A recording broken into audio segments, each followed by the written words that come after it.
What's up, YouTube? My name is Gage, and I have my friend Nick over here, and we are Square One Kicks.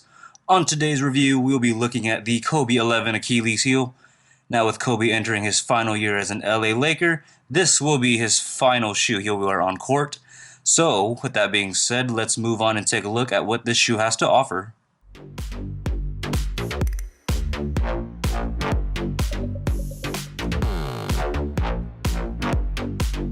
So as you guys saw in the video, we are reviewing the Kobe 11.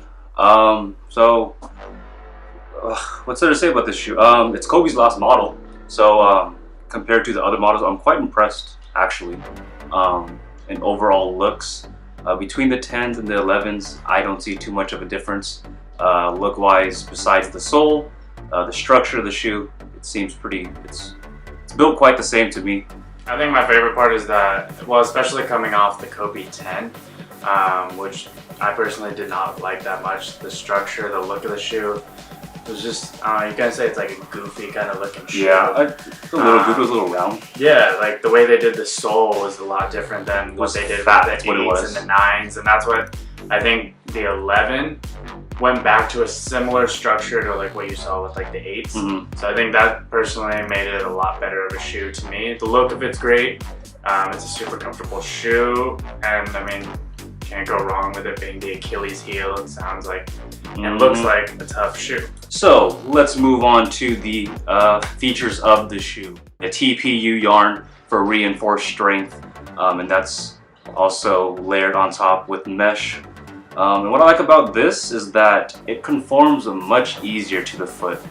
So if you have a wider foot, it's going to break in easier. It's going to feel flat on your foot, and it's not going to restrict your movement too much. The thing about the Kobe 11s is that TPU yarn, it goes from the back heel all the way through the entire shoe to the front, and it wraps around as well. So, you know, I guess they made up for it for that. So, you know, this shoe, comfort-wise, it's pretty good. So, going on to the next part of the shoe, we are going to move to the sole, the sole of the Kobe 11. I like that. Solely sole. The sole of the Kobe 11. This is what to say about this? It's gotten It's gotten a lot of negative reviews. A lot of people don't like it. We put Nick through it yesterday, and he was slipping, weren't you? Yeah, I mean, definitely. Okay, how I said that the Kobe 10 wasn't one of my personal favorites of the Kobe series. It did have a better grip on the bottom. The Kobe 11 tends to, especially in the lateral movements, causes you slip a lot. The grooves are pretty flat. They don't stick out like the Kobe 10. If you look at the Kobe 10 soles, it has like little X's and crosses on them. So it grabs onto the floor really well. Whereas this one, if you try to stop on a dime, good luck with that. You're traveling, my friend. Not all the Kobe 11s have that translucent sole on it. As you'll see in a little bit, we're going to show you the Kobe 11 Draft Day. And you're going to see that it does not have that translucent sole. So don't expect, if you do go to shop for the Kobe 11, you're not going to find that on every shoe. Let's move on to the actual insole itself. Very thick insole, much different than what you're going to see in other basketball shoes. Nike really kind of wanted to go, I think, with more of a much more supportive midsole on the shoe. You have the Zoom Air that's in the back, gives you a little bit more comfortability and a little more hop to it. But just from top to bottom, I would probably say this is about an inch and a half of thickness. One thing to notice when you take the sole out, hold that. You can see your finger actually. Like I said, it is translucent, and very thin the sole takes up most of the shoe and the space and the stability that you get to it. So once the sole is out, I mean, you can essentially fold it. And so by them doing such a thick sole, I think also that was their way of making up for being that they didn't release a high top for this shoe. So they needed to add a little bit extra support to it, giving your ankle and heel a little bit more lockdown inside the shoe. So I think that's why Nike went with such a thick sole for the Kobe 11. So we have one shoe without the insole, one with the insole. I'm going to show you with the insole.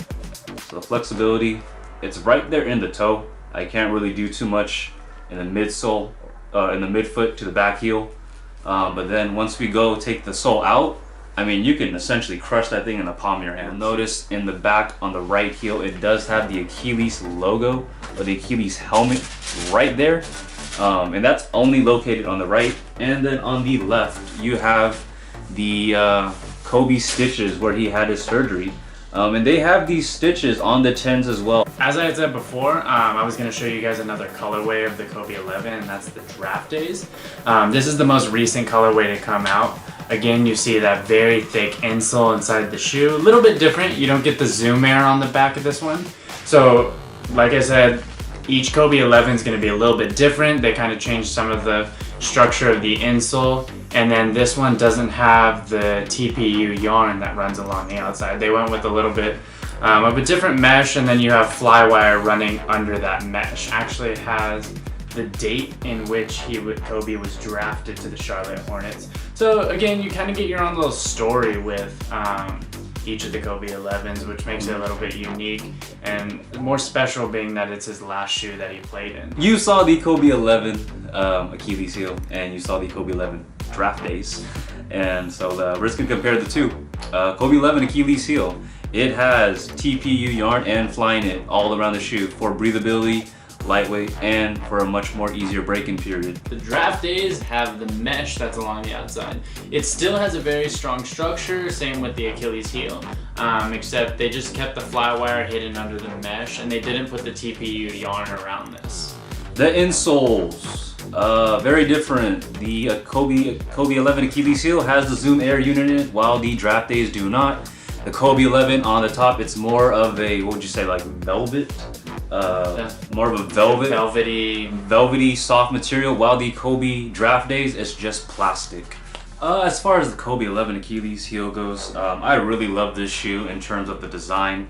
I love the shape of it. They really changed the heel. Like I said, as we mentioned, we did not like the heel of the Kobe 10. It was just way too round, way too bulky. Overall, I love the material they use. It's very light, it's flexible, it's breathable. The break-in period, it's pretty. The shoe's already broken in when you put it in, so you don't have to do much to it. Personally, I love the shoe. I play in it. I choose that as like my go-to basketball shoe. Even though I wish it was a little bit higher on the ankle, again, because you want a little bit more support, being that the shoe does give a little bit, and it slides around. So I wish that it went up a little higher. I would recommend it to you guys. Definitely try it out. Don't pass by it. We are gonna give a rating on this shoe, 1 to 10. Nick and I, we came to an agreement, and we said on a scale of 1 to 10, 1 being no support, 10 being maximum support, the best shoe ever, we gave it a solid 8. 8 because while the Kobe 11 Achilles heel is a great shoe, because it is flying it and it's just mostly supported by TPU yarn, you do lose a lot of support in that mid-foot right there. And the sole itself, like we mentioned, it's completely flat, and it's like the worst sole ever. You just slip on the ground. But overall, in terms of comfort and performance overall, not too many problems. We could live with it. We could live with this shoe for sure. Absolutely. So that is our review on the Kobe 11 Achilles heel and the Kobe 11 Draft Days. We hope you guys liked our review. Follow us on Twitter, Instagram. If you like what you saw here, give us a subscribe on YouTube for more upcoming videos. Once again, I am Gage. I'm Nick. And we are Square One Kicks.